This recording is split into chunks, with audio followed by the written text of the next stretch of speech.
Paper leak हो इसलिए रहा है कि पेपर लीक कराने वाली कंपनियों के मालिकों से प्रधानमंत्री मोदी के और इनके मुख्यमंत्रियों के गहरे रिश्ते हैं।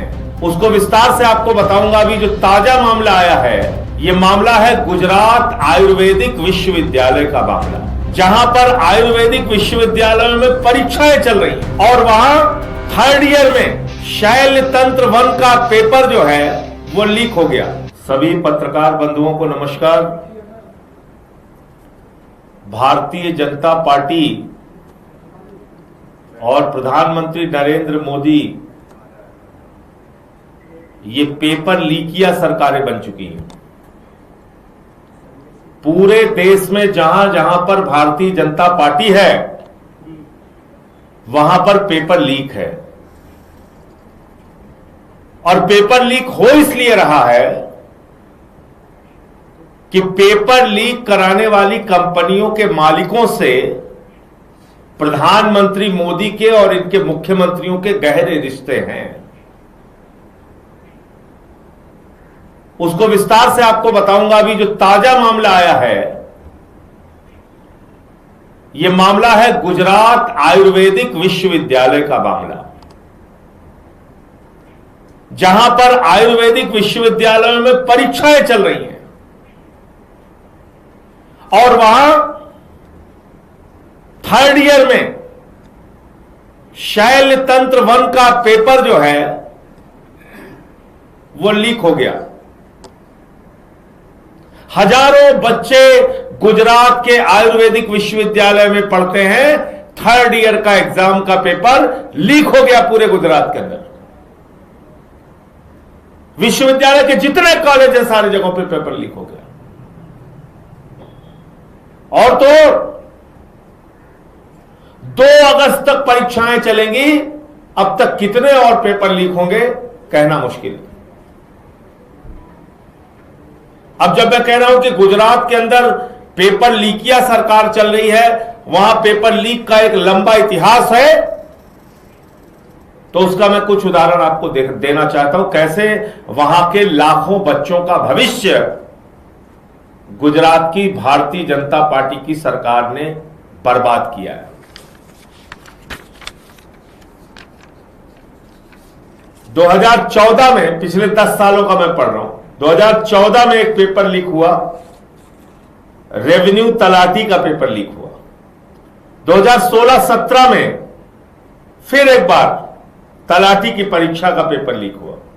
2018 में टेट और लोक रक्षक दल और मुख्य सेविका 3 परीक्षाओं के पेपर लीक हुए। टेट, लोक रक्षक दल, मुख्य सेविका। 2019 में सचिवालय के अंदर क्लर्क की भर्ती का पेपर लीक हुआ। 2019-20 में जेएमसी और एएई का पेपर लीक हुआ। 2021 में सब ऑडिटर, हेड क्लर्क, एटीडी, पशुधन निरीक्षक, पीएसआई, इन सब का पेपर लीक हुआ गुजरात में।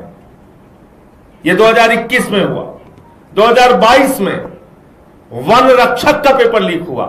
2023 में जूनियर क्लर्क और डमी कांड का पेपर लीक हुआ।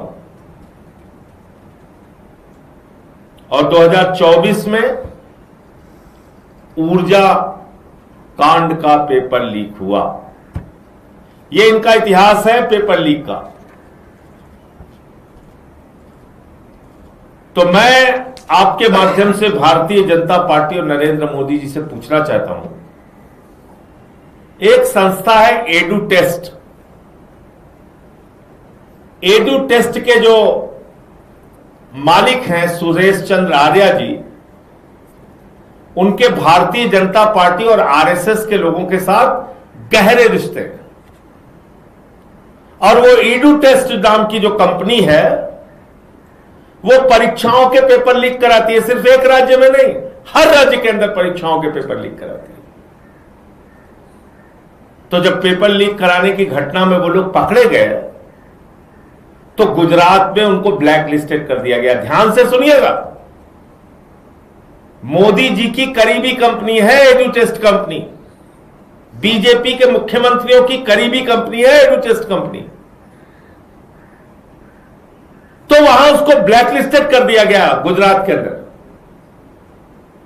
तो मोदी जी ने कहा कोई दिक्कत नहीं, गुजरात में तुम ब्लैकलिस्टेड हो गए, तुमने पैसा कमा लिया, तुमने पेपर लीक कर दिया, तुमने नौजवानों का भविष्य बर्बाद कर दिया, अब सिर्फ गुजरात में ये काम ना करो, तुम चले जाओ बिहार। बिहार में भी पेपर लीक किया उसने। फिर बोले अच्छा यहां भी ब्लैकलिस्टेड हो गए, कोई बात नहीं, अब चले जाओ यूपी। फिर यूपी में जाके उन्होंने, इस एडुटेस्ट कंपनी ने वहां भी पुलिस भर्ती का पेपर लीक किया। तो जब मैं ये बात कहता हूं कि भारतीय जनता पार्टी के नेताओं के गहरे संबंध पेपर लीक करने वाली कंपनियों के साथ हैं, तो यह हवाई बात नहीं, इसके 1000 प्रमाण मौजूद है। इसका मतलब नौजवानों के भविष्य को बर्बाद करके माल का हिस्सा बीजेपी के पास पहुंच रहा है। नौजवानों के भविष्य को बर्बाद करके माल का हिस्सा, कमाई का हिस्सा भारतीय जनता पार्टी के नेताओं के पास पहुंच रहा है। और इसी के कारण पेपर लीक पे पेपर लीक, पेपर लीक पे पेपर लीक हो रहा है। पूरी की पूरी सरकार खड़ी हो जाती है पेपर लीक कांड में शामिल लोगों को बचाने के लिए। कल मैंने प्रधानमंत्री जी का तीसरा वीडियो देखा, फ्रेंड्स वाला। आजकल उन्होंने बहिष्कार कर दिया मीडिया का, वो समझ गए अब काम नहीं चलेगा, अब 8 बजे लाइव आने से काम नहीं चलेगा। तो उन्होंने सारी की सारी मीडिया का बहिष्कार कर दिया। रात में 12 बजे उठ के बना रहे हैं वीडियो, फिर 12:30 बजे बना रहे हैं, फिर सुबह बना रहे हैं, फिर शाम को बना रहे हैं। अभी फिर एक वीडियो आया उनका फ्रेंड्स का। तो आपकी फ्रेंड्स वाले वीडियो में कह रहे हैं मैं इस देश के छात्रों को बताना चाहता हूं, जिन लोगों ने पेपर लीक कराया वो जेल में सड़ रहे हैं। यार आप भारत के प्रधानमंत्री इतना सफेद झूठ कैसे बोलते हो भाई? मुझे तो शर्म आती है प्रधानमंत्री की बात को सुन के। कह रहे हैं पेपर लीक कराने वाले जेलों में सड़ रहे हैं। अरे संजीव मुखिया अभी चंद दिनों पहले जो 2024 के नीट पेपर लीक का मुख्य आरोपी था, मेरे हिसाब से नहीं आपके हिसाब से प्रधानमंत्री जी, मुख्य आरोपी था। जब सीबीआई ने उसको गिरफ्तार किया था तो कहा था ये नीट पेपर लीक का मुख्य आरोपी है संजीव मुखिया। और अभी चंद दिन पहले, मेरे ख्याल से 1 हफ्ता भी नहीं बीता होगा, 1 सप्ताह भी नहीं पूरा हुआ होगा, सीबीआई ने कह दिया इस संजीव मुखिया के खिलाफ तो कोई सबूत ही नहीं है। तो कौन जेल में सड़ रहा है? 2024 के नीट के पेपर लीक में जो लोग पकड़े गए, 90 दिन में आपकी सीबीआई उनके खिलाफ चार्जशीट नहीं दाखिल कर पाई, उन सबको जमानत मिल गई पेपर चुराने वालों को। और अभी जो मुख्य पेपर चोर का आरोपी था, मुख्य आरोपी, उसके खिलाफ सीबीआई ने कह दिया सबूत नहीं। आप कह रहे हो फास्ट ट्रैक कोर्ट बनाएंगे, तो फास्ट ट्रैक कोर्ट बना लो, हवाई कोर्ट बना लो, पाताल कोर्ट बना लो, आकाश कोर्ट बना लो।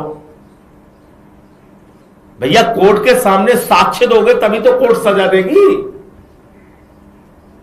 तुम्हारी तो सीबीआई साक्ष्य नहीं दे पाती, कहती सबूत ही नहीं इनके खिलाफ कुछ। इसका मतलब मैं फिर दोहरा रहा हूं, पेपर चोरों से भारतीय जनता पार्टी के गहरे रिश्ते हैं। पेपर चोरों के उसी तरह के रिश्ते हैं जैसे प्रभु श्री राम के मंदिर में चंदा चोरों से बीजेपी वालों के रिश्ते हैं। मुझे इतनी बात कहनी थी। आपका कोई प्रश्न आप पूछ सकते हैं। आपने कहा सरकार ने निर्देश दिया है कि जो पेपर चोरी हुई है उनको सजा दिलाने के लिए फास्ट ट्रैक कोर्ट बनी। दिल्ली की जो कोर्ट बनी है उसका पहला ही दिन था, लेकिन सीबीआई का वकील ही नहीं पहुंचा, सुनवाई टल गई 3 अगस्त। तो ऐसे ही आप मजाक देखेंगे ना आगे। ऐसे आप देखिए, कोर्ट किस आधार पे काम करती है? कोर्ट काम करती है साक्ष्यों के आधार पे।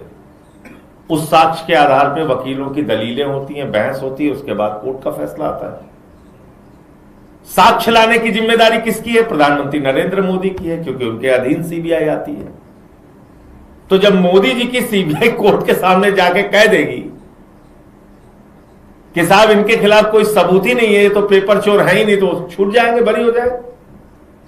सीधी सी बात समझो ना, जो काम इन्होंने संजीव मुखिया के लिए किया, क्या गारंटी है कि आगे नहीं करेंगे? ये साक्षी नहीं देंगे। तो इसलिए फास्ट ट्रैक कोर्ट बनाना कितना बड़ा समाधान है मुझे तो नहीं मालूम। पॉक्सो केस में तो है फास्ट ट्रैक कोर्ट, सजा की डिटेल निकाल के देख लीजिए कितने लोगों को सजा मिली है। और भी तमाम मामलों में फास्ट ट्रैक कोर्ट बनती है, क्या हालत है उसकी। मैं एक शाहीन जी को जानता हूं, वो एसिड विक्टिम है और 15 साल का, और फास्ट ट्रैक कोर्ट में उनका मामला चल रहा था 2009 से। तो 16 साल के बाद अभी वो जो आरोपी था वो बरी कर दिया गया। फास्ट ट्रैक कोर्ट की बात मैं बता रहा हूं, 16 साल मामला चला। शाहीन जी एसिड विक्टिम है, यहीं ब्रेव सोल ऑर्गेनाइजेशन है, यहीं दिल्ली में रहती हैं, जाके पता कर लीजिए आप। सर आप जो है तो ये बिल कितना प्रभावी होगा और कितना कारगर होगा ये तो समय बताएगा।